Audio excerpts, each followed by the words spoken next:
เที่ยวที่ลูกเจ้าตาในรอบที่สอง เที่ยวที่60เทพสมบัติพบกับลูกเจ้าตามาจากเมืองกับเกิดสลับข่าว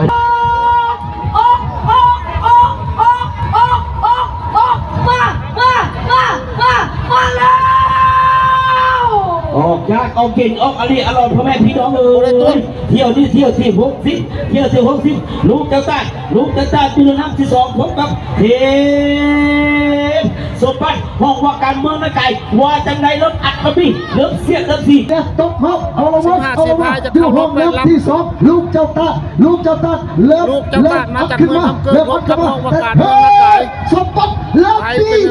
จีขึ้นมาแล้วว่าจังไรเทพสมบัติจี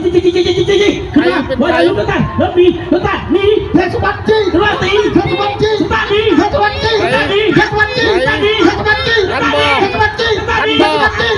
ันบ่ใครเป็นไผ่บาทโอ้มาตัดสินได้มาเลือกคนรอความเสียมันลายออกมาอย่างเป็นทางการเจ้าเที่ยวที่60มีเงือ2 ลำแล้วน้ำที่1เทพสมบัติแล้วน้ำที่2จับลูกเจ้าตาที่เข้าแล้วถึงนี่แกลูกเจ้าตาเมื่อเธอสอนแกเทพสมบัติพ่อประกาศจบเกมปีหน้าพระไม่เด้อเทพสมบัติ